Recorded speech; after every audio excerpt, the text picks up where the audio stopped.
अल्लाह की एक नेमत औलाद है, अल्लाह की एक नेमत जान है, मगर इन तीनों नेमतों को एक दर्जे में नहीं रखा गया है।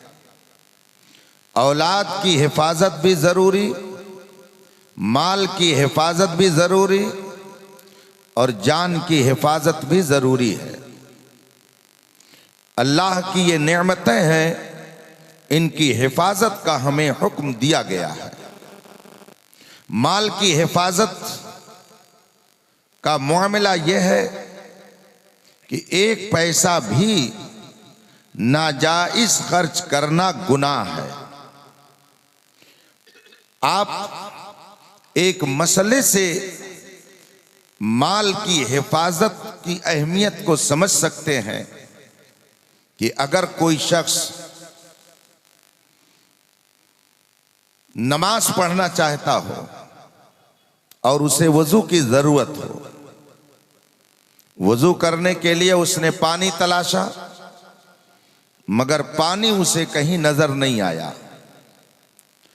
बहुत तलाश करने के बाद उसने देखा कि एक आदमी के पास 2 लीटर पानी मौजूद है, जिसे वजू करने की जरूरत थी। उसने जाकर पानी वाले से कहा कि तुम हमें यह पानी दे दो, हमें वजू करना है। उसने कहा हम बगैर पैसा लिए ये पानी नहीं देंगे, हम आपसे कीमत लेंगे तो पानी देंगे। आपने कहा ठीक है, मुझे वजू करना है, आप पैसा लो, मुझे पानी दे दो। बोलो इसकी कीमत क्या है? उसने कहा ये 2 लीटर पानी, इसकी कीमत 60 रुपया है। मिसाल के तौर पर आपने उससे कहा कि 2 लीटर पानी आम तौर से 30 रुपए में मिलता है, आप 60 रुपया मांग रहे हो। उसने कहा मैं 60 ही रुपए में दूंगा, उससे कम में पानी नहीं दूंगा। आपने फिर दोहराया कि हर चौराहा, हर दुकान पर, ट्रेन में, प्लेन में, बस में, पानी जहां आप खरीदेंगे 2 लीटर की कीमत 30 ही रुपया है, आप 60 रुपया मांग रहे हो। उसने कहा मैं 60 रुपए से कम में पानी नहीं दूंगा। बताइए शरीयत का क्या हुक्म है? वो 60 रुपए का पानी खरीद कर वजू करके नमाज पढ़ेगा या पानी नहीं खरीदेगा और कोई दूसरी तदबीर इख्तियार करेगा? बताइए मसला क्या है? आप कहेंगे हमें मालूम नहीं। यही वो मोड़ है कि जहां पर हमें रोना आता है। ये मसला सिर्फ आलिम ही को नहीं मालूम होना चाहिए, इसलिए कि नमाज का ताल्लुक सिर्फ आलिम से नहीं है, आपसे भी है। मैं एक मौके पर हैदराबाद से दिल्ली की फ्लाइट से सफर कर रहा था और जब मैं एयरपोर्ट पर उतरा, बाहर निकला, असर की नमाज का वक्त हो गया। गाड़ी में बैठ गया, मेरे साथ 1 लोग और थे, नौजवान। मैं परेशान कि कहीं नमाज का वक्त न चला जाए। इत्तेफाक से गाड़ी वाले ने एक पेट्रोल पंप पर गाड़ी को रोका कि मुझे तेल लेना है, और यह भी इत्तेफाक कि जहां पर रोका उस पेट्रोल पंप का मालिक मुसलमान था। मैं फौरन गाड़ी से बाहर निकला, 2 रकात मैंने किनारे नमाज पढ़ी और फिर गाड़ी में बैठ गया। मेरे बगल में जो 2 नौजवान थे, क्लीन शेव थे, पैंट शर्ट में थे, उन्होंने मुझसे कहा कहां से आ रहे हैं? मैंने कहा हैदराबाद से दिल्ली, और वहां से फिर मैं शहर की तरफ जा रहा हूं। फौरन उन्होंने मुझसे कहा कि हमने तो दिल्ली एयरपोर्ट ही, हैदराबाद एयरपोर्ट ही पर हमने फ्लाइट में चढ़ने से पहले असर पढ़ ली थी। तो मैं सोचने लगा कि ये नौजवान पैंट शर्ट में और इन्हें नमाज का इतना ख्याल। इन्होंने कहा हमने हैदराबाद एयरपोर्ट पर ही नमाज पढ़ ली थी। मैंने कहा वक्त तो नहीं हुआ था, मैं भी वहीं से सफर कर रहा हूं, मगर असर का वक्त तो नहीं हुआ था। तो कहा हमने जमा बैन सलातैन किया है। मैं समझ गया कि ये शाफिउल मसलक हैं, सुन्नी हैं। इमाम शाफी रज़ी अल्लाह ताला अन्हु के नज़दीक ज़ोहर और असर को ऐसी कंडीशन में ज़ोहर के वक्त पढ़ा जा सकता है। मेरे दिल ने फौरन मुझे झिझोड़ा कि ये साउथ इंडिया के नौजवान होंगे, इसीलिए इनको दीन के मसाइल का इल्म है। हमारे यूपी के नौजवान को सिर्फ अपने वक्त ज़ाय करने का इल्म होता है, इनको शरीयत के मसाइल का इल्म नहीं होता है। नमाज पढ़ेगा या कोई और तदबीर इख्तियार करेगा, 60 रुपए में वो 2 लीटर पानी खरीदेगा या कुछ और करेगा। इतने लोग बैठे हुए हैं। मेरी तकरीर का मकसद इस वक्त नहीं कि मैं आपकी तजलील करूं, लेकिन सही बात यह है कि इसमें 90% वो लोग होंगे जिनको ये मसला मालूम नहीं होगा।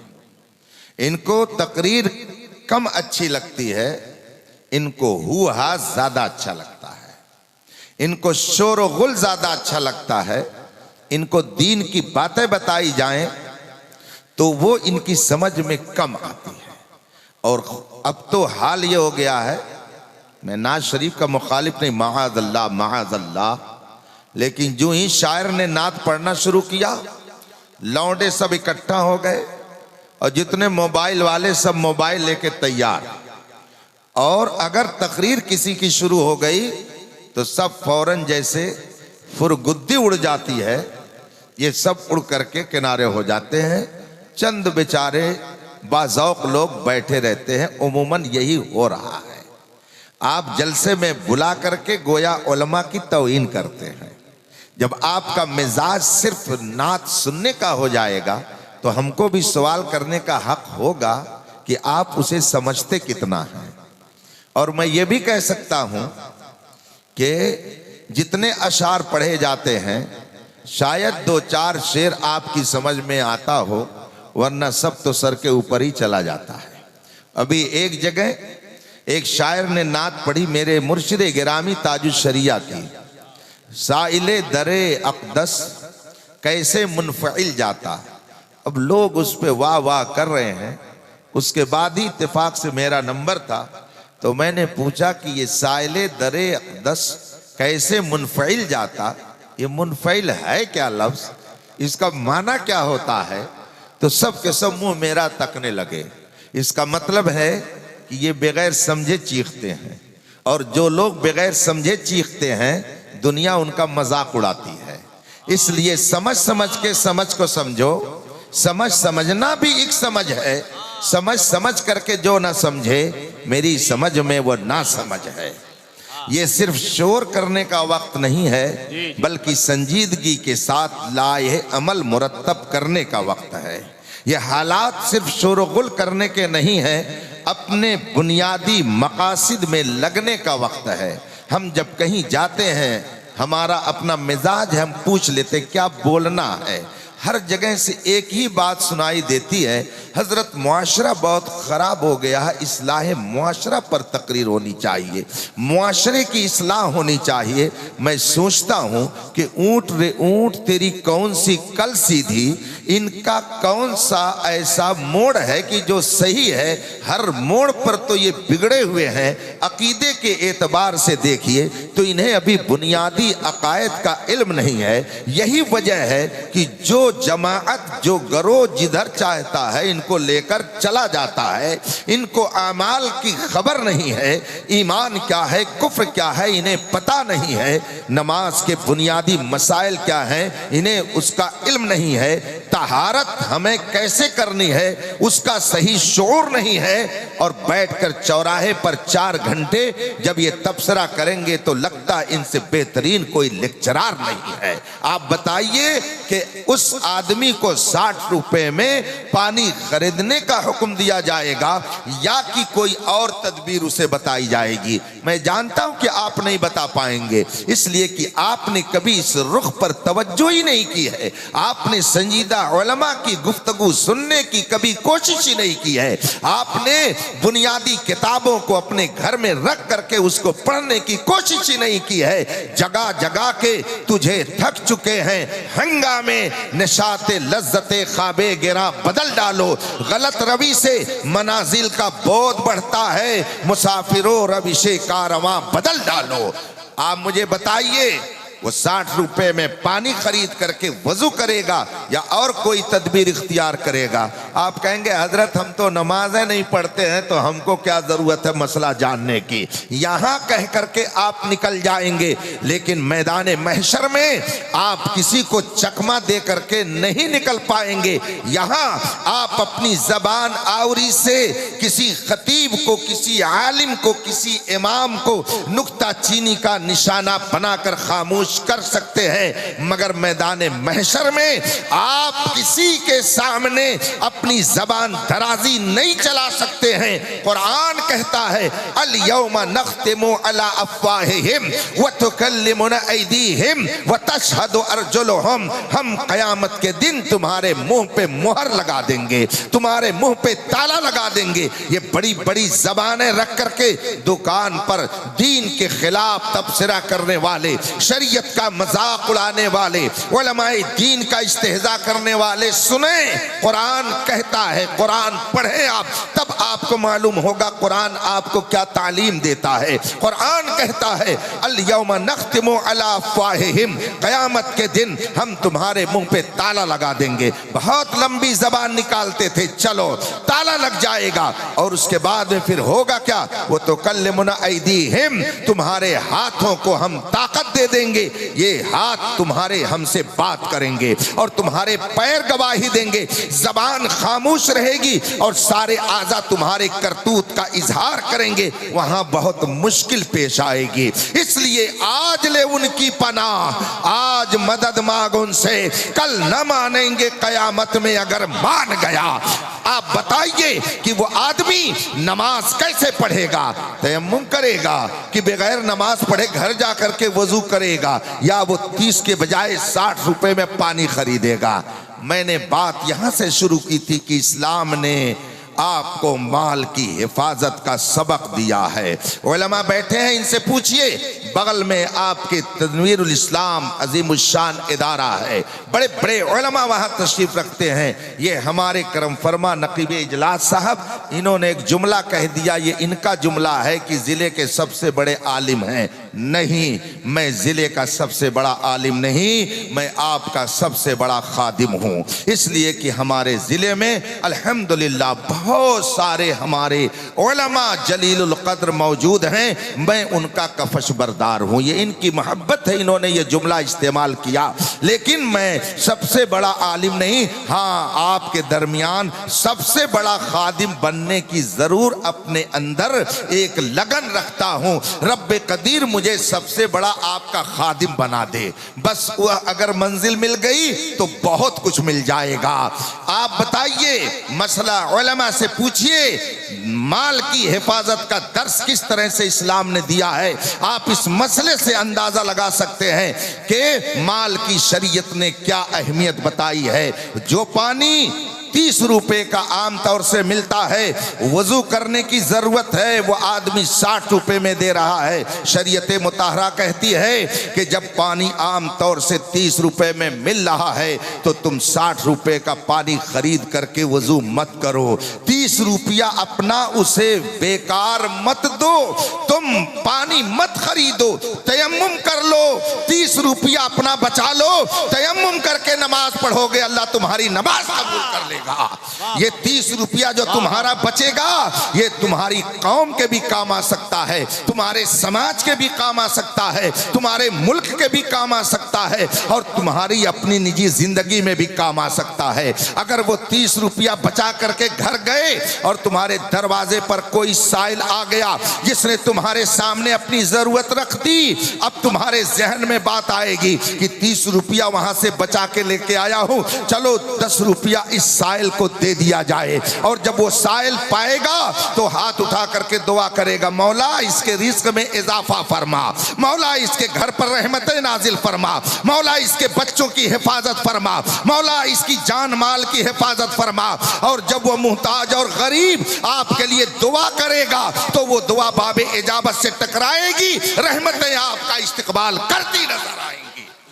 सुभान अल्लाह, वाह वाह वाह, सुभान अल्लाह। शरीयत ने माल की हिफाजत का ये सबक दिया है कि 30 रुपया अपना जाये मत करो, तयम्मुम करके नमाज पढ़ लो, तुम्हारी नमाज हो जाएगी।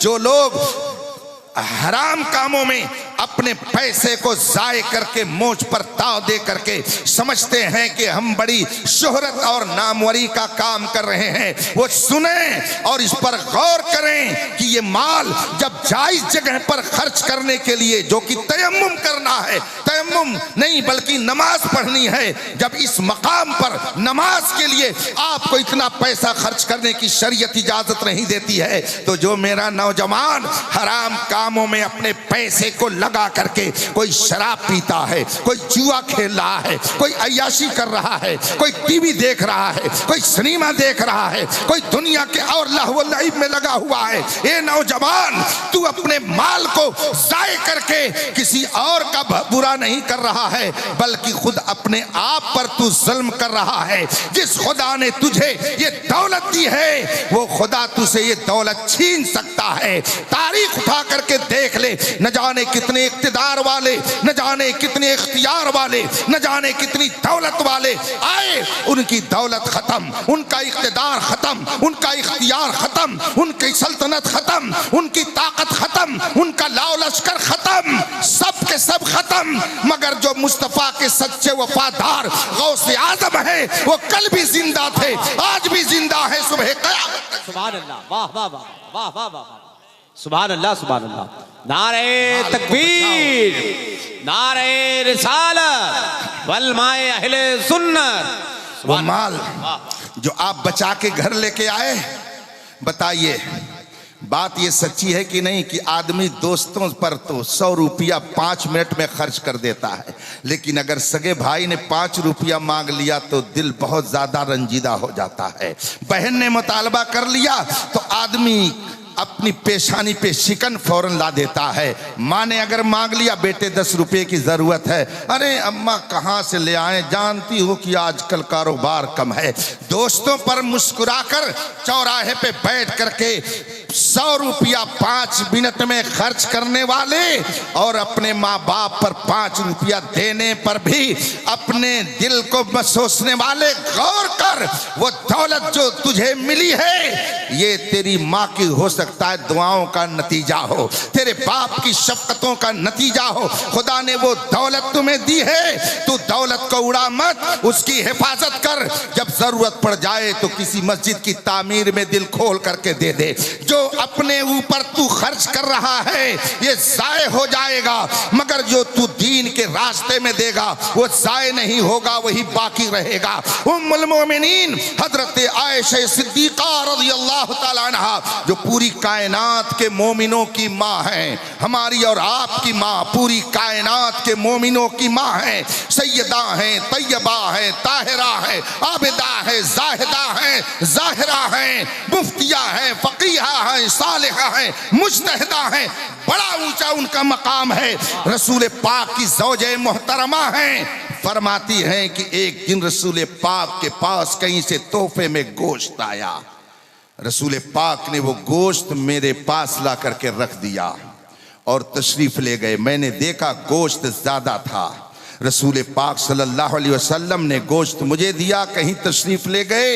मैंने उस गोश्त में से थोड़ा सा हिस्सा घर के लिए रख लिया और बकिया गोश्त को मोहल्ले में मैंने तकसीम कर दिया। जब रसूल पाक सल्लल्लाहु अलैहि वसल्लम घर में दोबारा तशरीफ फरमा हुए, हुजरे आयशा में आए।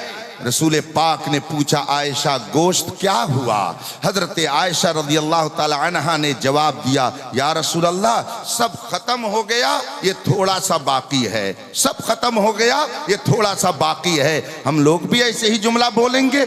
अभी मिसाल के तौर पर यहाँ शीरीनी ला करके रख दी जाए और वो तकसीम कर दी जाए, जिसको दी गई तकसीम करने के लिए अगर जलसे के जिम्मेदार हजरात उनसे पूछें कि शीरीनी क्या हुई, तो वो भी यही कहेगा कि सब खत्म हो गई, ये थोड़ी सी बाकी है। ये जुमला आदमी आम तौर से बोल देता है। हजरत आयशा रज़ी अल्लाह ताला अन्हा ने अर्ज की, या रसूल अल्लाह, सब गोश्त खत्म हो गया, ये थोड़ा सा बाकी है। सब खत्म हो गया, थोड़ा सा बाकी है। इस जुमले पे गौर कीजिएगा, सब खत्म हो गया, थोड़ा सा बाकी है। रसूल पाक सल्लल्लाहु अलैहि वसल्लम ने इरशाद फरमाया, आयशा, ये उल्टा क्यों बोल रही हो?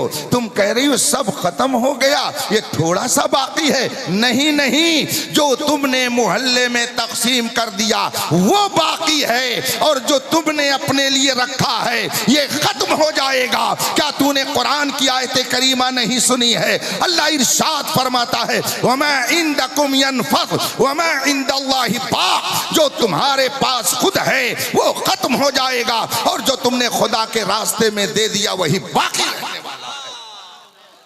सुभान अल्लाह, सुभान अल्लाह, वाह वाह। माल की हिफाजत वाह, की वाह। शरीयत ने हमें यह ताकीद फरमाई है।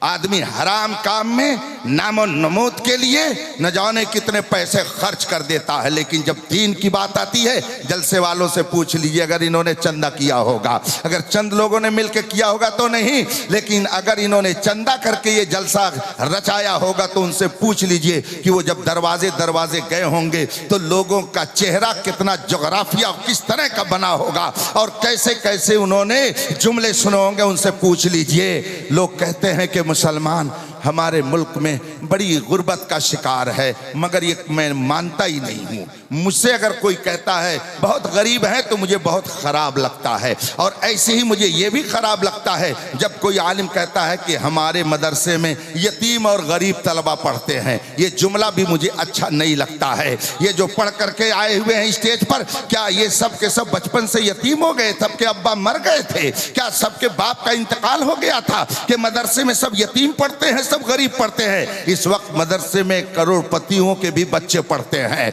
न जाने कितने कितने ज़ुहद और तकवा वालों के भी बच्चे पढ़ते हैं। ये जुमला भी मुझे अच्छा नहीं लगता। और जब कहा जाता है हमारी कौम बहुत गरीब है, तो ये जुमला मुझे और ख़राब लगता है। अभी प्रधानी का इलेक्शन कुछ दिन पहले गुजरा और कुछ दिन के बाद फिर आएगा। न जाने कितने गांव के प्रधान ऐसे भी आपको मिलेंगे कि अगर उन्होंने देख लिया कि बॉम्बे से अगर मैं 100 वोटरों को लेके चला जाऊं तो मेरी जीत हो जाएगी, 5 साल की उस नशिस्त के लिए, उस सीट के लिए बॉम्बे से अगर 100 वोटरों को लाना है तो फौरन फ्लाइट में टिकट दोनों तरफ का बुक करा देता है, पूरी फ्लाइट बुक करा देता है। 5 लाख में फ्लाइट वो लेकर के आता है, एक एक वोट के लिए। और उसके बाद ये कहता है कि कौम हमारी गरीब है, चले जाइए इसी बस्ती, इसी गोंडा, इसी बहराइच के इलाके में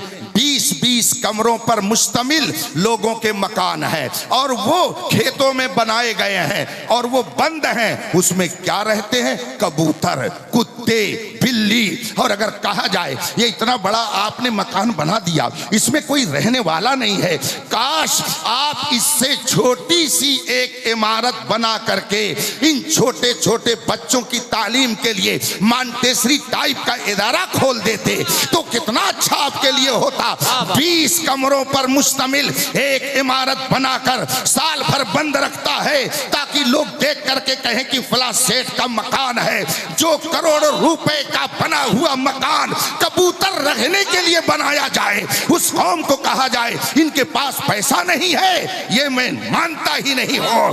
इनके पास पैसा है मगर अय्याशी के लिए, इनके पास पैसा है मगर हराम कामों में खर्च करने के लिए, इनके पास अगर नहीं है तो अपने कौम के मुस्तकबिल को संवारने के लिए। वाह, क्या बात है, जिंदाबाद, बहुत अच्छे, वाह वाह। नाराज मत होइएगा, दिल के फफोले जल गए सीने के दाग से, अभी जब इलेक्शन आया था, मेरे पास एक साहब का फोन आया, हजरत फलां नेता साहब आपसे मिलना चाहते हैं। मेरा अपना मिजाज है, बहैसियत नेता मैं मिलने की कोशिश कम करता हूं। मैंने फोन करने वाले से कहा कि मैं इलेक्शन से पहले मुलाकात करने से माजूर हूं, मैं इलेक्शन के बाद उनसे मुलाकात कर सकता हूं दिल खोल कर, मगर अभी नहीं। अलबत्ता आपने अगर ये ख्वाहिश जाहिर की है तो मेरा भी एक पैगाम है, अगर आपसे हो सके तो उन तक पहुंचा दीजिएगा। कहा वो क्या पैगाम? कहा कि मैंने उससे कहा कि इससे पहले उन्होंने डुमरियागंज इलाके से इलेक्शन लड़ने की पूरी ताकत अपनी लगाई, पूरी कुव्वत सर्फ कर दी, और मुझे मालूम हुआ है कि वो कई करोड़ रुपया वहां खर्च कर चुके, और उसके बाद में अब वो खलीलाबाद में इलेक्शन के लिए आए हुए हैं। यहाँ भी वो करोड़ों रुपए खर्च करने का मूड बना करके ही आए होंगे। उनसे जा करके कह दीजिएगा, अख्तर हुसैन कादरी का ये पैगाम है कि गोरखपुर से लखनऊ तक लेकर इस पूरे रोड पर एक भी ऐसा कोई मुस्लिम लॉ कॉलेज नहीं है कि जहां हमारे बच्चे एडवोकेट की तालीम हासिल कर सके। यहां से लेकर वहां तक एक भी कोई डेंटल कॉलेज नहीं है कि जहां पर हमारे बच्चे दांतों का इलाज करने का हुनर ले सकें। एक भी मेडिकल कॉलेज नहीं है कि जहां पर ये बच्चे जाकर के डॉक्टर बन सकें। एक भी इंजीनियरिंग कॉलेज मुस्लिम का नहीं है कि जहां जाकर हमारे बच्चे सही ढंग से इंजीनियर की तालीम ले सकें। उनसे कहिएगा कि अगर आप 50 करोड़ रुपया खर्च करने का जज्बा 5 साल की एक कुर्सी के लिए रखते हैं तो अपनी कौम का गम खाइए और एक कॉलेज ऐसा बनवा दीजिए कि जहां पर हमारे बच्चे कम अज कम सस्ती तालीम लेकर के हुनरमंद बन जाए, ये डॉक्टर बन जाए, इंजीनियर बन जाए, प्रोफेसर बन जाए, लॉयर बन जाए, कम अज कम ये ऐसे हुनर से आरास्ता हो जाए कि कहीं रहे तो ये फख्र से कहें कि हमारे इलाके में एक ऐसा कॉलेज है जहां पे बहुत सस्ती तालीम होती है, हमने वहां से इल्म हासिल किया है। जब वो जाएंगे फील्ड में तो अगर आपने ऐसा कॉलेज बना दिया तो आपके लिए वो तरक्की की दुआ करेंगे। मगर हमारी कौम की समझ में ये बात नहीं आती है। लोग कहते हैं उलमा बोलते नहीं हैं, उलमा बोल रहे हैं तब तो कुछ ये मंजर दिखाई दे रहा है। ये उलमा के बोलने ही की बरकत है कि अजान और नमाज की आवाज आपको सुनाई देती है। ये उलमा के बोलने ही की बरकत है कि आपका ईमान बोलता है, आपका माइक बोलता है, आपका इमाम बोलता है। जब उलमा खामोश हो जाएंगे तो कौम भी खामोश हो जाएगी।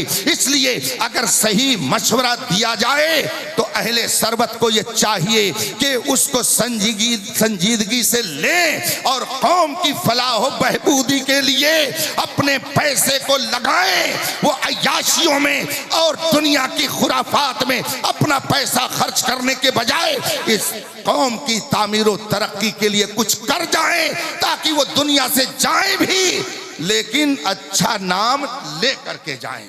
बताइए कौन सा कॉलेज है गोरखपुर से लखनऊ के बीच में? कोई मुस्लिम कॉलेज है?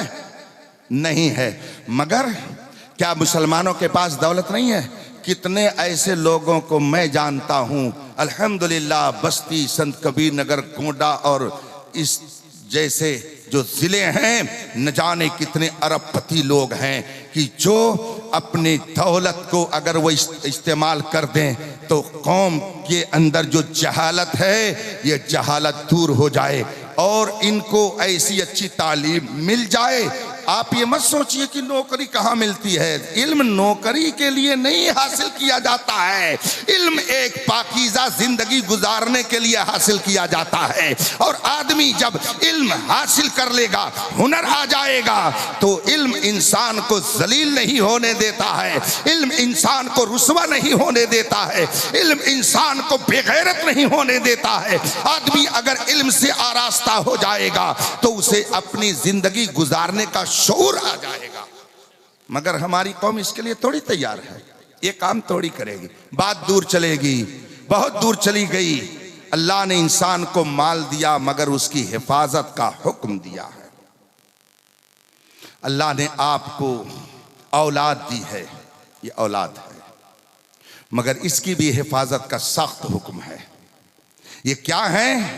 आप कुरान से पूछिए, कुरान बताएगा। अल माल वल बनून ज़ीनतुल हयाती दुनिया। माल और औलाद ये दुनियावी जिंदगी का बनाव सिंगार है। ये औलाद, ये आपका हुस्न है, ये औलाद आपकी जीनत है, ये औलाद आपकी आराइश और ज़ेबाइश है, ये औलाद आपके लिए हुस्न का जरिया है। ये मैं नहीं कहता, ये कुरान कहता है। अल माल वल बनून ज़ीनतुल हयाती दुनिया। ये दुनिया की जिंदगी की ज़ेबो ज़ीनत और बनाव सिंगार है, हुस्न है।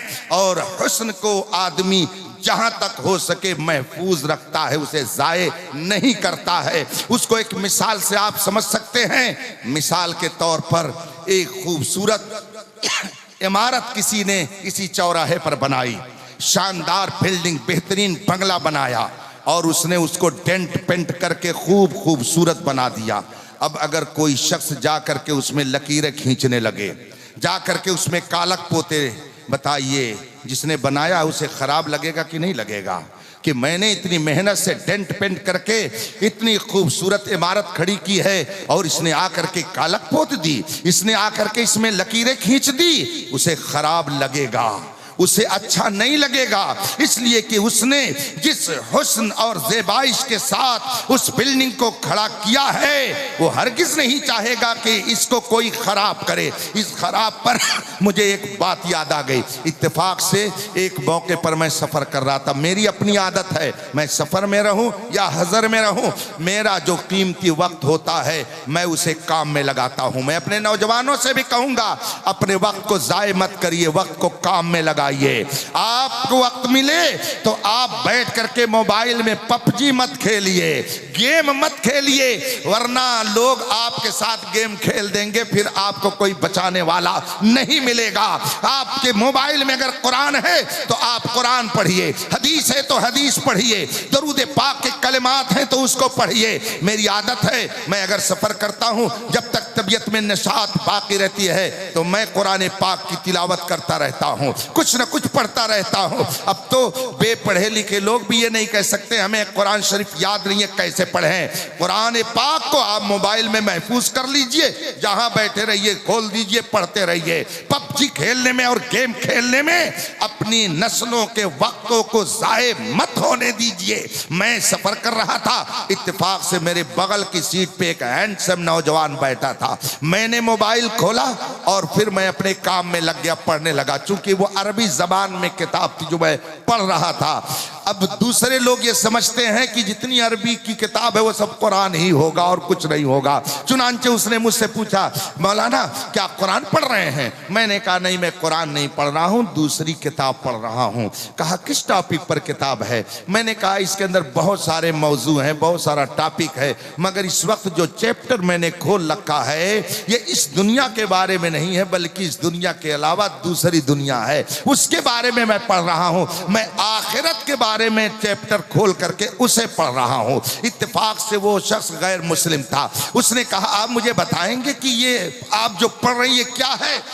मैंने कहा देखिए, ये जो दुनिया आपको दिख रही है, इस दुनिया के खत्म हो जाने के बाद भी एक दुनिया और आएगी। हमें उस दुनिया में रहना है, उस दुनिया में हमें जाना है। इसे दुनिया कहा जाता है, उसे आखिरत कहा जाता है। और बीच में जो एक वक्फा होगा वो कयामत का वक्फा होगा, उसे कयामत कहा जाता है। मगर आपको उस दुनिया के बारे में इस दुनिया में रहने वाले लोग कम बताएंगे। उस दुनिया के बारे में वही बता सकता है कि जिसने इस दुनिया को पैदा किया है, या वो जिसको ये इल्म दे दे वही बता सकता है। हमारे पैगंबर खुदा की तरफ से उसका इल्म लेकर के आए तो उन्होंने उस दुनिया के बारे में बता दिया। इसीलिए हम इस दुनिया के बाद भी उस दुनिया पर यकीन रखते हैं। उसे आखिरत कहा जाता है। कयामत कायम होगी और ये दुनिया खत्म हो जाएगी, इसके बाद वो दुनिया आएगी। ये मैंने उसे बताया। अब आपसे अर्ज करता हूं, बताइए ये दुनिया खत्म होगी कि नहीं खत्म होगी? खत्म होगी। ये दुनिया खत्म हो जाएगी, इस पर हमारा ईमान है, जिसे हम और आप कयामत कहते हैं। मगर कयामत के बारे में बस याद आ गई एक बात, वो सुन लीजिए। हजरत अली रजी अल्लाह ताला अन्हो से एक साइल ने सवाल किया था, 4 सवाल उसने किया था हजरत अली रजी अल्लाह ताला अन्हो से। उसमें उसने पहला सवाल यही किया था, अमीरुल मोमिनीन आप मुझे 4 सवालों का जवाब दे दें। मौलाए कायनात ने फरमाया था कि बताओ क्या सवाल है। उस साइल ने कहा था, अमीरुल मोमिनीन हमको ये बताइए कि करीब क्या है और ज्यादा करीब क्या है। करीब क्या चीज है और ज्यादा करीब क्या चीज है। और उसने दूसरा सवाल किया था, जरूरी क्या चीज है और ज्यादा जरूरी क्या चीज है। और उसने तीसरा सवाल किया था, मुश्किल क्या है और ज्यादा मुश्किल क्या है। और चौथा सवाल उसका था कि ताज्जुब की चीज क्या है और ज्यादा ताज्जुब की चीज क्या है। ये 4 सवाल उसका था। मौलाए कायनात ने उसके पहले सवाल का जवाब दिया और फरमाया, तुम ये पूछते हो करीब क्या है और ज्यादा करीब क्या है, मुझसे सुनो, कयामत करीब है। कयामत, मगर मैं कह रहा हूं इतनी भी करीब नहीं है कि परसों आ जाए। आ जाएगी, परसों आएगी, कब आएगी अल्लाह जाने, मगर अभी कितने साल नहीं आएगी नहीं मालूम है। आएगी कयामत, इसमें कोई शक नहीं है। लेकिन आज जो हालात है इससे भयंकर हालात भी आएंगे, याद रखिएगा। रसूल पाक ने जो फरमाया है वो गलत है। कौले मोहम्मद कौले खुदा, फरमान न बदला जाएगा, बदलेगा जमाना लाख मगर कुरान। हुजूर का फरमान गलत नहीं हो सकता। रसूल पाक ने फरमाया कि एक दौर ऐसा आएगा कि ईमान पर कायम रहना, दीन पर चलना इतना मुश्किल होगा। ए भैया आप बस थोड़ा सा ऐसे कर लीजिए, बस रास्ता उधर से, आप लोग बैठे, हाँ आप लोग चले जाइए उधर थोड़ी देर के लिए। जब हजरत तशरीफ ले आएंगे तो लेके आ जाइएगा रास्ता, बैठिए। दरूद शरीफ पढ़े, अल्लाहुम्मा सल्ली अला सय्यदना व मौलाना मुहम्मद मादिन जूद वल करम व आलिहिल किराम अजमईन। दरूद शरीफ पढ़ते रहिए। नारे तकबीर, नारे रिसालत, उलमाए अहले सुन्नत, मसलके आला हजरत हजरत अल्लामा सैयद शबाहत हुसैन मियाँ साहब किबला। नारे तकबीर, नारे रिसालत।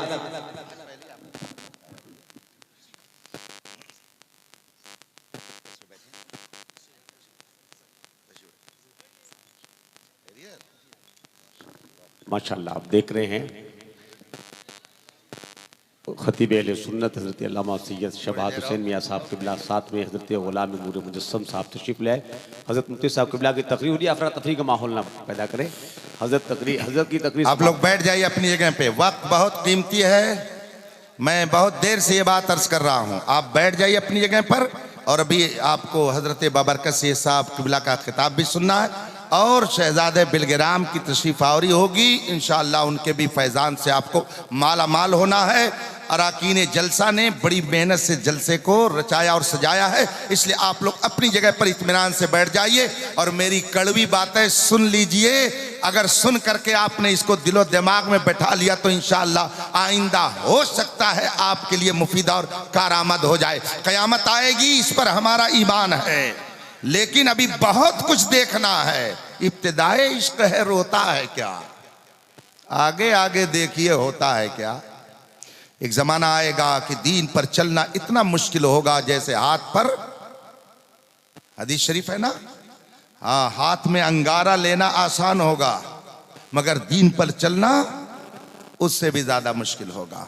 इसीलिए मैं कभी कभी कहता हूं कि अभी आपको किसी ने रोका नहीं है कि आप नमाज न पढ़ें, किसी ने आपको रोका नहीं है कि आप दीन का इल्म हासिल न करें, किसी इल्म से नहीं रोका गया है। मेरी मालूमात के मुताबिक हिंदुस्तान के किसी कॉलेज में आपके ऊपर कोई पाबंदी नहीं है कि आप नहीं पढ़ सकते हैं। किसने आपको रोका है कि आप इंजीनियर मत बनिए, किसने आपको रोका है कि आप डॉक्टर और लॉयर मत बनिए। कोई ऐसा कॉलेज, कोई ऐसी यूनिवर्सिटी नहीं है जहां पे वसूलन आपको पाबंद कर दिया गया हो कि आप यहां नहीं पढ़ सकते हैं। इसीलिए मैं अर्ज करता हूं कि जब आपको किसी ने रोका नहीं तो आप इल्म क्यों नहीं हासिल करते? नमाज पढ़ने से आपको किसने रोका है कि आप नमाज नहीं पढ़ते हैं? आपको दीनी तालीम हासिल करने से किसने रोका है कि आप नहीं हासिल करते हैं? अभी वक्त है, अभी वक्त है। इसलिए उस बुरे वक्त के आने से पहले अपनी इस्लाह कीजिए। वक्त आएगा ऐसा भयानक कि ईमान और दीन पर चलना इतना मुश्किल होगा कि हाथ में अंगारा लेना आसान, मगर दीन पर चलना उससे भी ज्यादा मुश्किल होगा। अभी वक्त आएगा, उसके बाद कयामत आएगी। सूरज पूरब की बजाय पश्चिम से निकलेगा, उसके बाद कयामत आएगी। याजूज माजूज निकलेंगे, उसके बाद कयामत आएगी। दाबतुल अर्द निकलेंगे, उसके बाद कयामत आएगी। अभी तो बहुत कुछ बाकी है। कयामत इतनी आसानी से, इतनी जल्दी है ना। अब इसी में एक जुमला और जोड़ दीजिए। अकीदे का मसला है, अकीदे की बातें जाना कीजिए, वरना पता चला कि आप कुफ्र की दलदल में चले गए। रहीमुल्लाह करीमुल्लाह बने रहिए, उससे कोई फर्क नहीं पड़ता है। इसलिए ईमान की हिफाजत कीजिए और ईमान जो अजीम सरमाया है उसको महफूज रखने के लिए हजारों जतन करते रहिए। बस उसी में इसको भी ऐड कर लीजिए, शामिल कर लीजिए। जब तक दाबतुल अर्द नहीं, जब तक याजूज माजूज नहीं, जब तक सूरज पूरब के बजाय पश्चिम से निकलेगा नहीं, उस वक्त तक कयामत। और उसके साथ साथ एक चीज और जान लीजिए, अकीदे का मसला है। अच्छा, ये बताएंगे कि कयामत जब आएगी तो कितना पार्क बनेगा हिंदुस्तान भर में? कयामत आएगी तो पार्क बन जाएंगे, बेहतरीन किस्म के क्लब बन जाएंगे, शानदार किस्म की तफरीह गाहें बन जाएंगी, बेहतरीन किस्म के शानदार बंगले बना करके आपके नाम अलाट कर दिया जाएगा। कयामत क्या है? कुरान से पूछिए, कुरान फरमाता है इज़ा ज़ुल्ज़िलतिल अर्ज़ु ज़िलज़ालहा, कयामत जब आएगी तो जमीन को जलजला आएगा, जमीन को एक झटका दिया जाएगा और फलक पोश बड़ी बड़ी इमारतें धड़ाम से गिर करके जमीन पोश हो जाएंगी। और ये सूरज जो अपनी रोशनी से पूरी कायनात को मुनव्वर कर रहा है, जब कयामत आएगी इसकी रोशनी खत्म हो जाएगी, चांद की चांदनी खत्म हो जाएगी। ये सितारे जो आसमान पर झिलमिला रहे हैं, ये सब के सब टूट करके जमीन पर आ जाएंगे। ये चांद की चांदनी खत्म, सूरज की रोशनी खत्म, सितारों की झिलमिलाहट खत्म, फलक पोश इमारतें खत्म, दरिया की रवानी खत्म, सब्जों का उगना खत्म, ये सब खत्म। ये भयानक चीज है कयामत। लेकिन ए बंदे मोमिन, अपना रुतबा तू देख, अपना मर्तबा देख, रब की बारगाह में अपनी महबूबियत को देख। रब ने तुझे मुस्तफा का गुलाम क्या बना दिया कि तुझको इतना अजीम मनसब दे दिया। क्या अकीदे का ये मसला नहीं पढ़ा है कि जब तक एक भी ईमान वाला रहेगा कयामत, बोलिए, नहीं आएगी। सुभान अल्लाह। तो आपने कभी इस पर गौर किया? और अगर नहीं किया तो अब कर लीजिए कि कयामत उस वक्त तक नहीं आ सकती है जब तक एक भी ईमान वाला बाकी रहेगा। गोया ईमान वाला ये कह सकता है कि जब तक मैं रहूंगा सूरज रहेगा, जब तक मैं रहूंगा चांद रहेगा, जब तक मैं रहूंगा दरिया की रवानी रहेगी, जब तक मैं रहूंगा तब तक सूरज की रफ्तार बाकी रहेगी, जब तक मैं रहूंगा तब तक सितारों में झिलमिलाहट रहेगी, जब तक मैं रहूंगा ये जमीन का निजाम कायम रहेगा, जब तक मैं रहूंगा आसमान अपनी जगह पर कायम रहेगा। हम नहीं रहेंगे तो कुछ नहीं रहेगा। ये मोमिन की शान है। तो ये कह सकते हैं कि मोमिन की ये बरकत है कि लोगों को सूरज की रोशनी मिलती है, मोमिन की ये बरकत है कि लोगों को चांद की चांदनी मिल रही है, लोगों को अगर दुनिया में रिस्क मिल रहा है तो ये मोमिन की बरकत है। बल्कि ये कह लीजिए कि अगर किसी को कुर्सी भी मिल रही है तो ये मोमिन की बरकत है। जब उनके गदा भर देते हैं शाहाने ज़माना की झोली, मुहताज का जब ये आलम है, मुख्तार का आलम क्या होगा? सुभान अल्लाह, सुभान अल्लाह, जिंदाबाद जिंदाबाद। आपको घबराने की जरूरत नहीं है, बस संजीदगी के साथ रहने की जरूरत है, होश से रहने की जरूरत है। खुदा की कसम, खुदा का फरमान गलत नहीं हो सकता है। जमीन उथल पथल हो सकती है, समंदर का धारा बदल सकता है, मगर कुरान और हदीस में जो फरमाया गया वो कभी बदल नहीं सकता है। कयामत आएगी, मगर जब तक एक भी ईमान वाला रहेगा कयामत, तो गोया हमारे दम कदम से निज़ाम कायनात बाकी है, हमारी बरकत से ये निज़ाम कायम है। शाख पे बैठ के जड़ काटने की फिक्र में है, कहीं नीचा न दिखा दे तुझे शजरा तेरा। इसलिए घबराने की जरूरत नहीं है, आपको परेशान होने की जरूरत नहीं है। जितने लोग दुनिया में हमेशा रहने के लिए आए हों वह हाथ उठा दें कि हम आबे हयात पी के आए हैं, हमको नहीं जाना है, तो हम उनकी ज़ियारत करने के लिए हफ्ता 2 हफ्ता में इधर से आ जाया करेंगे।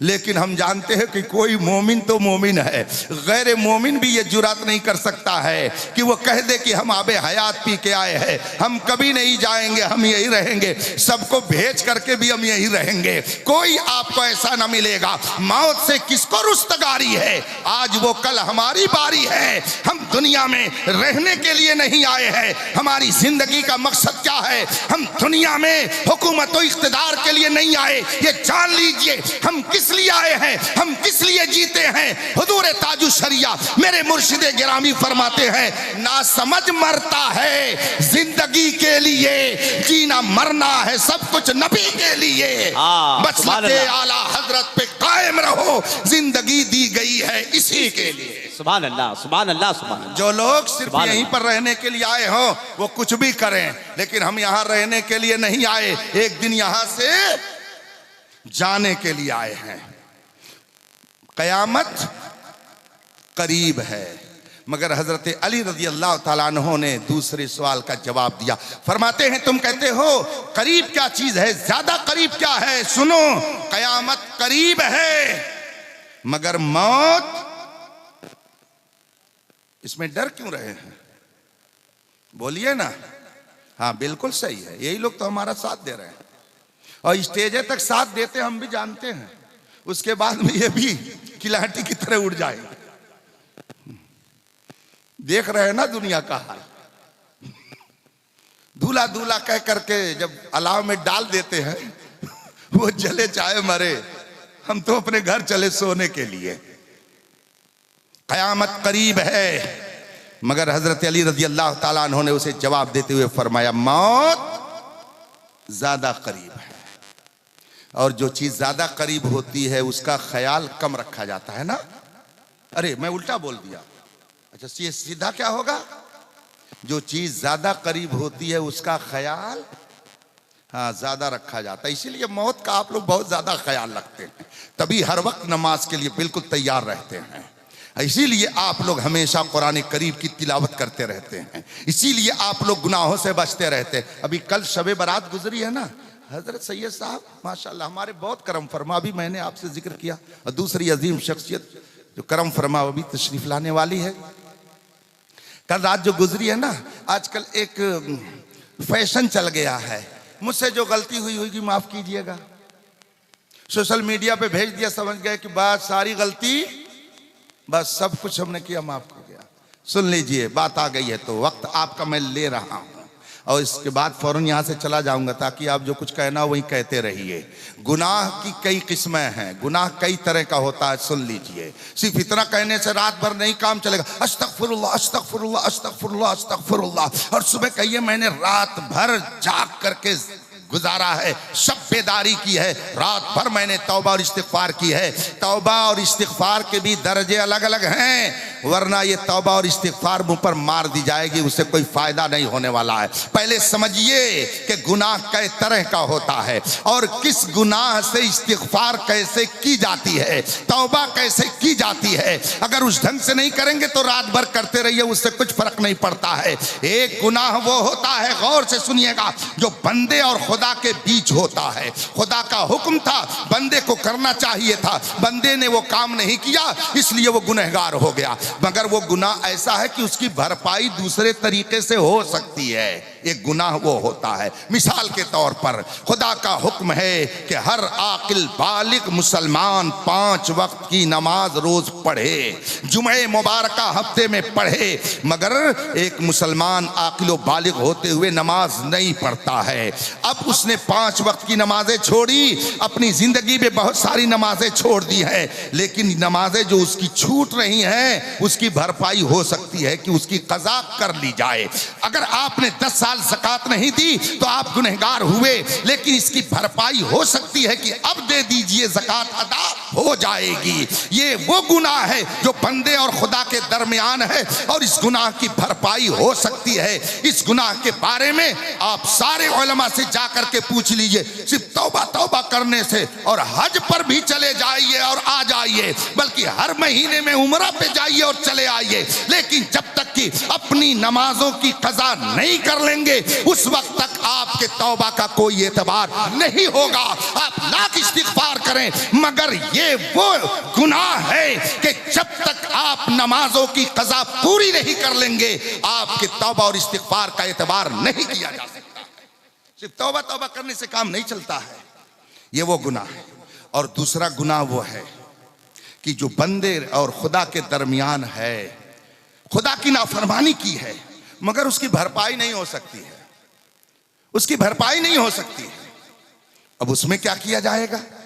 मिसाल के तौर पर खुदा का हुक्म था कि सूद मत खाना, खुदा का हुक्म था कि आंखों को गलत जगहों पे न लगाना, खुदा का हुक्म था कि अपने हाथ और पैर से किसी गलत जगह पर मत जाना, लेकिन आदमी ने चोरी कर ली, माअज़ल्लाह ज़िना कर लिया, आंखों का ज़िना कर लिया।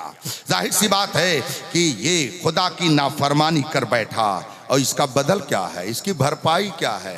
तो इसकी भरपाई का सिर्फ एक ही तरीका है कि आदमी सच्चे दिल से खुदा की बारगाह में तौबा करे, गिरिया और जारी करे, नदामत के आंसू गिराए, खूब तौबा करे। अब इस तरीके से खुदा अगर चाहेगा तो उसकी तौबा को कबूल कर लेगा और फिर उसको गुनाहों से माफ कर देगा। ये 2 तरह के हुए। और अब सुनिए तीसरा वो गुनाह जो बंदे और बंदे के दरमियान था, खुदा की नाफरमानी की, मगर ऐसी नाफरमानी जिसका ताल्लुक 2 बंदों से था। मिसाल के तौर पर मौलाना इदरीस साहब के हाथ में मोबाइल था। अब हुक्म यह है कि किसी के माल को चुराया न जाए, किसी के माल को गसब न किया जाए, लेकिन आदमी ने इनके माल को चुरा लिया, गसब कर लिया, जबरदस्ती उस पर कब्जा कर लिया, तो ये गुनाह किया। लेकिन अब अगर मुआफी खुदा से मांगता है, खुदा कहेगा जिस बंदे का गुनाह तुमने किया है पहले उसके दर पे जा, पहले उससे जा करके कहा, पहले उससे माफी मांग। और यहाँ ये नहीं कि भाई मैंने आपका मोबाइल चुरा लिया था माफी चाहता हूँ, इससे काम नहीं चलेगा। वो जो मोबाइल चुराया है ले जा करके उसको दे दे, जो पैसा उसका खाया है उसे वापस कर दे, जो जमीन उसकी कब्जे में किया है उसे वापस कर दे, जो उसका पैसा लिया है उसे वापस कर दे, जो उसका कपड़ा छीना है उसे वापस कर दे, और फिर कहा भाई मुझसे गलती हो गई माफी चाहता हूं। अब अगर उस बंदे ने माफ कर दिया फिर उसको लाजिम है कि खुदा की बारगाह में कहे मौला मैंने तेरी नाफरमानी की थी, गलती मुझसे हुई, मौला तू माफ कर दे। अब बंदे ने माफ किया, खुदा भी माफ कर देगा। ये वो गुनाह है कि जब तक बंदे को उसका माल वापस ना कर दिया जाए, उससे माफी ना मांग ली जाए, रात भर कहते रहिए अस्तगफिरुल्लाह अस्तगफिरुल्लाह, कुछ नहीं होने वाला। कहां पे आप पड़े हुए, किस दुनिया में आप रहते हैं? या अय्युहल इंसान मा गर्रक बिरब्बिकल करीम, ऐ इंसान जिस करम वाले रब ने तेरी परवरिश की है, सांस सांस में तुझे नई जिंदगी दे रहा है, तो उसका दर छोड़ करके कहां बोला हुआ है? ये वो गुनाह है कि जब तक माल नहीं वापस करेगा तौबा नहीं होगी। और चौथे किस्म का गुनाह और कि वो भी बंदे के दरमियान ही है, 2 बंदों के बीच में है, मगर उसकी भरपाई की कोई सूरत नहीं है। मसलन आप अपने घर में महफिल जमाए हुए थे और आपने एक मुसलमान की आबरू रेजी अपने भाइयों के सामने खूब किया, उसका जो ऐब छुपा हुआ था उसको भी आपने खूब बयान किया। हमारी कौम में ये कोरोना, इसको कोरोना ही कहा जाएगा, इसलिए कि ये छू करके लगता है, ये कोरोना बड़ी तेजी से लोगों में फैल रहा है। जहां चार लोग बैठे और अगर मोहल्ले का कोई आदमी तरक्की कर रहा है, चाहे दुनियावी एतबार से चाहे दीनी एतबार से, तो ये नहीं सोचेंगे कि उसकी खूबियों को उजागर किया जाए ताकि लोगों के दिल में उसकी अजमत बैठे और वो लोगों के अंदर हमदर्दी का इजहार करे, इस तरह से मुआशरे में बेहतरी का माहौल पैदा हो जाए। ये नहीं, अरे वो बहुत काबिल है क्या, अरे मैंने उससे तो एक मसला पूछा वो बता ही नहीं पाया, अरे वो ऐसा, आप ना कह रहे हो बहुत काबिल है लेकिन वो कुछ भी नहीं जानता है, बस चंद लोगों ने उसका एडवर्टाइज कर दिया है। ये कुरेद कुरेद करके एक एक ऐब को जब तक चौराहे पर बयान नहीं कर देगा तब तक इसकी हसद की आतिश सर्द नहीं होने वाली है। जबकि शरीयत ने ऐब पोशी का किस कदर एहतमाम फरमाया है कि अगर किसी की इशा की नमाज कज़ा हो जाए और फिर वो दूसरे रोज सोचा कि लाओ पढ़ लूं, और दिन में गया जोहर के वक्त मस्जिद में, बहुत सारे लोग जुमा जोहर के वक्त मस्जिद में मौजूद थे, उसने देखा अभी टाइम है जमात के कायम होने का, लाओ मैं इशा की कज़ा पढ़ लूं। 4 रकात उसने फर्ज पढ़ी और उसके बाद में 3 रकात उसने वित्र पढ़ी। वित्र की भी कज़ा है और फर्ज की भी कज़ा है। अब तीसरी रकात में दुआए कुनूत पढ़ेगा कि नहीं पढ़ेगा? जब वो कज़ा करेगा तो दुआए कुनूत पढ़ेगा, और जब दुआए कुनूत पढ़ेगा तो तरीका क्या है कि पहले सूरा मिलाने के बाद हाथ उठा करके ऊपर ले जाएगा और कहेगा अल्लाहु अकबर, फिर दुआ कुनूत पढ़ेगा ना। मसला तो यही है ना, दुआ कुनूत पढ़ेगा और ऐसे पढ़ेगा। वक्त होता तो मैं कई एक आपको वाकया सुना देता तो आप और भी ज्यादा महजूज होते कि ये क्या दुनिया में हो रहा है। अब आप सुनिए, तीसरी रकात के लिए आप हाथ उठाते हैं अल्लाहु अकबर कहते हुए और फिर लाके नाफ के नीचे बांध लेते हैं, यही तो होता है कुनूत में। अब उसके बाद आप दुआ कुनूत पढ़ते हैं, मगर वाह रे इस्लाम, सुभान अल्लाह, वाह रे हमारी शरीयत, ऐबों को छुपाने के लिए कितना बेहतरीन दर्स दिया जा रहा। फरमाया जा रहा है कि अगर चंद लोगों के बीच में तुम वित्र की नमाज कज़ा दिन में पढ़ोगे और जब हाथ उठाओगे अल्लाहु अकबर कहते हुए, तो तुम्हारे अगल बगल के लोग जान जाएंगे कि इसकी इशा की नमाज कज़ा हो गई है। ए मुसलमान जरा सुन, शरीयत क्या हुक्म देती है। फरमाया गया है कि अगर चंद लोगों के बीच में तू इशा की नमाज पढ़ रहा है और वित्र की कज़ा कर रहा है तो हाथ मत उठा, अल्लाहु अकबर कह ले, ऐसे ही हाथ बांधे बांधे और वित्र के बाद वित्र की नमाज में तीसरी रकात के अंदर अल्लाहु अकबर कह, मगर हाथ ऊपर मत ले जा, बांधे रह और दुआए कुनूत पढ़ ले। इसलिए कि अगर हाथ उठाएगा तो अगल बगल के लोग तेरे एक ऐब को जान जाएंगे कि तूने इशा की नमाज कज़ा की है। ए मुसलमान, जो इस्लाम तुम्हें इस कदर पर्दा पोशी का हुक्म दे रहा है, कैसे तुम्हें ये खबारा होता है कि एक आलिम रब्बानी के बेकसूर आलिम रब्बानी के ऊपर तोहमतें लगा करके उसको जलील करो। एक बंदे मोमिन की आबरूरेजी की शरीयत आपको भला कैसे इजाजत दे सकती है? मगर हमारा हाल क्या है? हमारे मुआशरे में जो ये कीड़े मकोड़े, ये कोरोना, बल्कि ये कह लीजिए कि ये कैंसर जितनी तेजी से फैल रहा है उतनी ही तेजी से इनकी कुटाई भी हो रही है। अल्लाह लोगों की इस्लाह फरमाए। तो बंदे और बंदे के दरमियान का गुनाह, किसी बंदे मोमिन की बिला वजह आपने आबरूरेज़ी की है, आपने उसकी गीबत की है, उसके ऊपर तोहमतें लगाई हैं, और खुदा की बारगाह में तौबा करिए, अल्लाह तौबा अस्तगफिरुल्लाह अस्तगफिरुल्लाह, मुंह पे मारा जाएगा, मुंह पे मारा जाएगा। जा, जिसकी तूने तौहीन की है, जिसकी तूने गीबत की है, जिसके बारे में तूने गलत बातें बयान की हैं, जिसके ऊपर तूने तोहमत लगाई है, पहले उसकी बारगाह में जा और उससे माफी मांग। भरपाई यहां नहीं हो सकती कि मोबाइल था वापस कर दिया, जो जबान से निकला वो निकल गया, लेकिन जा, अब उसके पास जा जिसकी शान में तूने ये सब हरकतें की है, उसके पास जा, उससे माफी मांग, उसके बारगाह में जाकर के तौबा कर, और वो अगर माफ कर दे तो अल्लाह से कहा, मौला मैंने तेरी भी नाफरमानी की कि तूने कुरान में ये फरमाया, मैंने उसके खिलाफ किया, अल्लाह तौबा करता हूं। अब अगर अल्लाह चाहे तो उसकी तौबा कबूल हो जाएगी। आया एक 2 सतर का मैसेज लिख दिया, मुझसे जो गलती हुई हो माफ करिएगा, और समझते हैं कि शबे बारात में रात भर हमने तौबा और इस्तिगफार कर लिया, सारे गुनाहों से पाक हो गए। मेरे भाइयों, मौत ज्यादा करीब है। ये हुस्न, ये जवानी, ये ताकत, ये रवानी, ये हुस्न और जमाल, ये किस दिन के लिए है, आप इस पे गौर करें। मैं जब चला, उसने मुझसे पूछा, मैंने कहा मैं उस आखिरत के बारे में पढ़ रहा हूं। कहा मुझे भी कुछ बताइएगा। मैंने कहा हाँ, कुछ बातें मैंने उसको बताई। उसके बाद में उसने मुझसे कहा, क्या आप शराब को नाजायज समझते हैं? अपने अल्फाज में उसने कहा। मैंने कहा हाँ, इस्लाम में शराब पर बैन है। कहा क्यों बैन है, क्यों पाबंदी है? मैंने कहा सुनिए। फिर मैंने उसको एक मिसाल से समझाया। मैं सोचा इसे कुरान और हदीस समझाऊंगा, ये मुसलमान तो है नहीं, इसको समझाने में दिक्कत होगी, इसलिए मैंने सोचा कि इसको इसके ढंग से समझाऊं। मैंने कहा अगर आप एक खूबसूरत मकान बनाएं और उस मकान को आप डेंट पेंट करके मुज़य्यन कर दें, खूबसूरत बना दें, और एक आदमी आए वहाँ कालक पोते, उसके अंदर स्क्रिप्ट लगाए, स्क्रिप्ट कर दे, ये कर दे, वो कर दे, उसके अंदर लकीरें खींच दे, तो बताइए आपको अच्छा लगेगा? कहा नहीं अच्छा लगेगा। मैंने कहा देखिए, शराब पीने से आदमी की बॉडी पर कुछ साइड इफेक्ट पड़ता है कि नहीं पड़ता है? कहाँ पड़ता? मैंने कहा क्या होता है?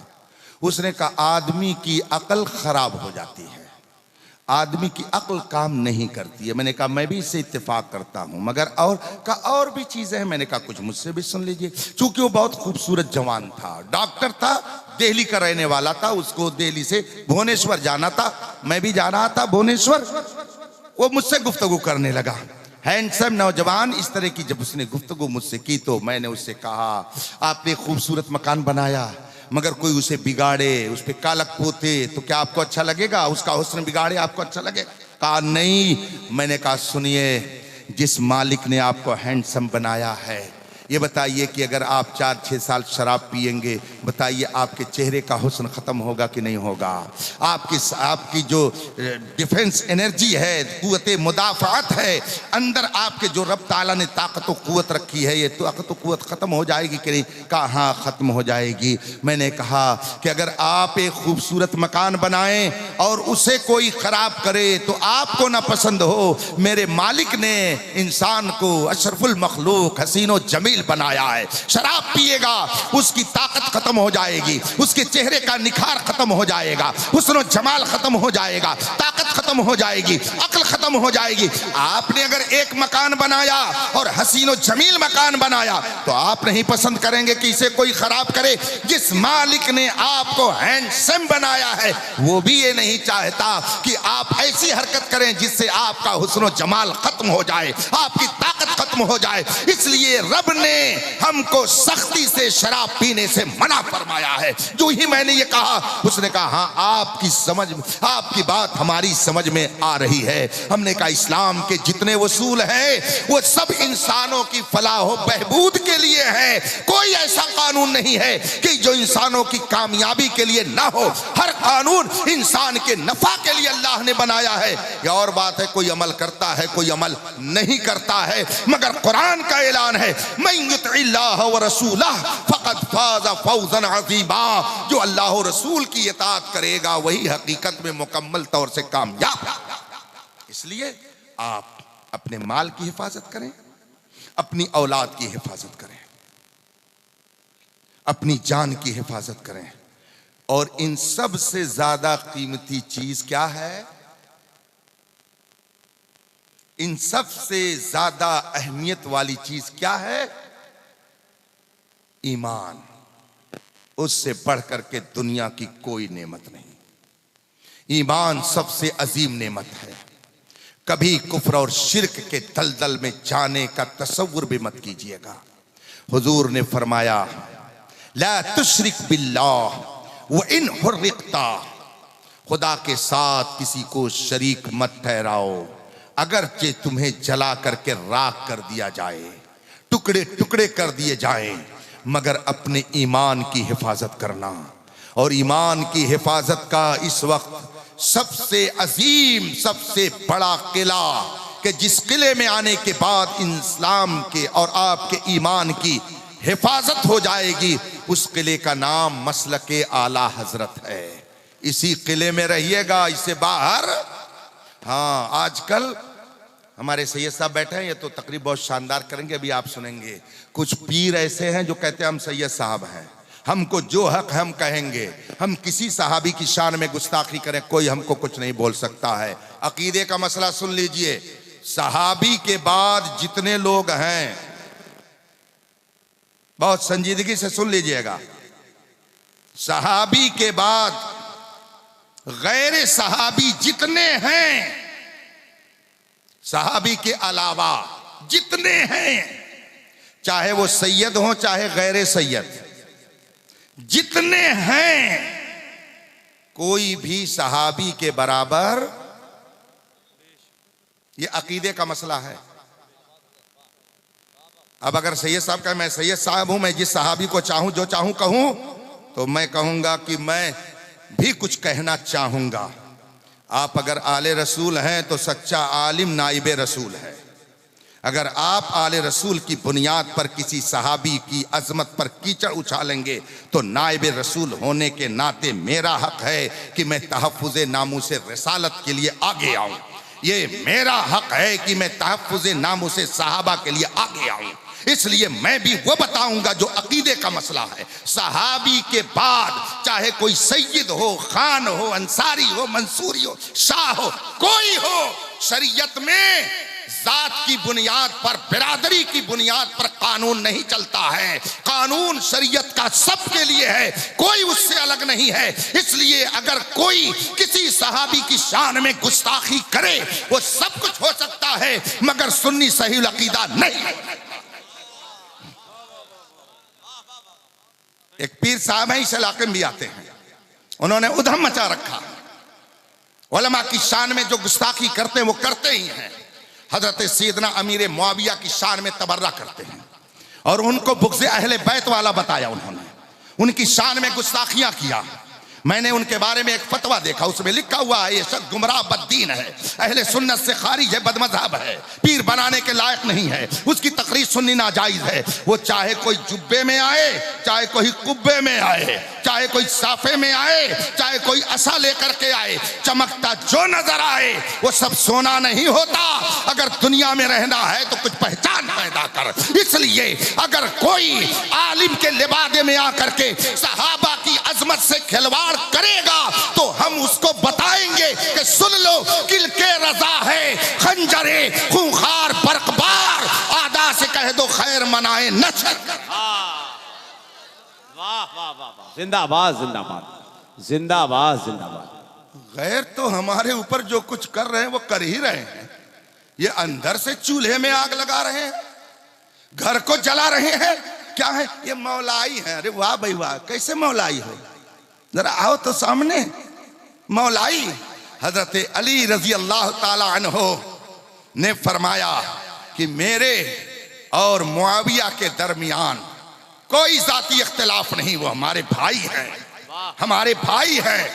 बस ये है कि उनको एक गलत फहमी हुई तो उन्होंने मेरे खिलाफ जंग के लिए नकारा बजा दिया, मगर हमारे भाई है, हमने हमारे उनके दरमियान कोई इख्तिलाफ नहीं है। ये हजरत अली फरमाते हैं। अल्लाह अकबर। हजरत अब्दुल्ला इब्न उमर रज़ी अल्लाह ताला अन्हुमा सहाबी रसूल हैं, वो फरमाते हैं, उनसे पूछा गया ये बताइए आपके अब्बा खलीफा दोम उमर फारूक आजम अफजल हैं या मुआविया अफजल हैं?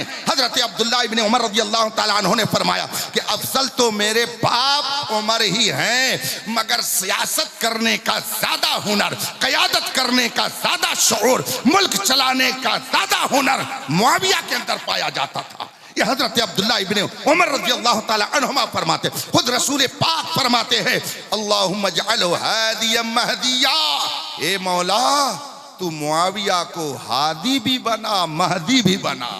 क्या मतलब हुआ? ये खुद भी हिदायत पर रहे और दूसरे लोग भी इनसे हिदायत पाते रहे। सारे सहाबा आदिल हैं, साहिब तकवा हैं। अहले सुन्नत का ये बुनियादी अकीदा है, किसी सहाबी की शान में अदना गुस्ताखी इंसान को तबाही और बर्बादी की तरफ ले जाएगी। रसूल पाक ने फरमाया है, ला तसुब्बु असहाबी, मेरे सहाबा में से किसी की शान में गलत लफ्ज मत इस्तेमाल करना। लौ अन्न अहदकुम अनफका मिस्ला उहुदिन ज़हबा मा बलगा मुद्द अहदिहिम वला नसीफा, सदक़ रसूलुल्लाह सल्लल्लाहु अलैहि वसल्लम। रसूल पाक फरमाते हैं कि तुम मेरे सहाबा में से किसी की शान में गुस्ताखी मत करना। अगर तुम में से कोई उहुद पहाड़ के बराबर सोना अल्लाह के रास्ते में खर्च कर दे और मेरा सहाबी 2 किलो 4 किलो जौ उठा करके अल्लाह के रास्ते में दे दे, तो तुम्हारा उहुद पहाड़ के बराबर सोना मेरे सहाबी के 2 किलो जौ का मुकाबला नहीं कर सकता। चाहे किसी के साथ आलिम हो, चाहे किसी के साथ सेठ हो, हमको इससे मतलब नहीं है। सर पर हवाए जुल्म चले, सौ जतन के साथ, अपनी कुलाह कज है उसी पाकपन के साथ। हम अलल ऐलान आपसे ये कह के जा रहे हैं कि इस वक्त कुछ पीर सहाबा की शान में गुस्ताखी करने का जुर्सूमा अपने मुरीदों में फैला रहे हैं। खुदा के वास्ते आप ऐसों से बचिए। आला हजरत ने फरमाया है, सूना जंगल रात अंधेरी, छाई बदली काली है, सोने वालों जागते रहियो, चोरों की आंख से काजल, या वो चोर बला के हैं, तेरी गठरी ताकी है और तूने नींद निकाली है। ये जो तुमको बुलाता है ये ठग है। अगर सच्चा मोमिन होता तो नबी के सहाबा की शान में गुस्ताखी नहीं करता। हम में से कौन है, इतने लोग हैं, कौन है जिसने हजरत जिब्रील अलैहिस्सलातु तस्लीम को वही लाकर नबी की बारगाह में जब पेश किया, नबी पर जो कंडीशन तारी हुई, जो कैफियत तारी हुई, हम में से कौन है जिसने वो पाकीज़ा मंजर को देखा है? मगर सहाबा वो हैं कि जिन्होंने इस कैफियत को अपने माथे की आंखों से देखा है। कौन है हम में जो उनका मुकाबला कर सकता है? हमसे अगर कहा जाए हजरत आपका वो रिश्तेदार बदअकीदा है, वहाबी है, देवबंदी है, हजरत शादी का मौका आप काट देंगे, तो हम क्या कहते हैं, क्या बताएं यार, रिश्तेदारी है तो छोड़ना कैसे अच्छा लगेगा, रिश्तेदारी है। दांत निकाल करके बंदरों की तरह रिश्तेदारी का वास्ता देते हैं। कौन है हम में से कि जिसने सिर्फ और सिर्फ दीन के लिए अपने रिश्तेदारों को छोड़ दिया हो? शादी का मौका आता है, कहा जाए किसी वहाबी को दावत मत दो, अरे हजरत चचा है, सगा मामू है, कैसे छोड़ दे? तो मामू और चचा याद आते हैं। मेरे सहाबा की मुकद्दस जमात वो है कि जिसने अपना सब कुछ नबी के लिए छोड़ दिया, जिन्होंने अपनी जान को नबी पर कुर्बान कर दिया है, जिन्होंने आल औलाद को नबी पर कुर्बान कर दिया, सब कुछ छोड़ दिया। बस उनकी एक ही मंशा थी, रब और रब के महबूब राजी हो जाएं तो पूरी कायनात हमारे कदमों में रहेगी। इसीलिए डॉक्टर इकबाल ने इस मंजर को देख करके कहा था कि मोहम्मद से वफा तूने तो हम तेरे हैं, ये जहां चीज है क्या लौहो कलम तेरे हैं। इसलिए सच्चे सुन्नी बन के रहिएगा। ये आजकल जो नए मौलाई निकले हैं, वो चाहे पीर की शक्ल में आए चाहे फकीर की शक्ल में आए, ये लुटेरे तो हो सकते हैं मगर पीर फकीर वाखिर दावाना।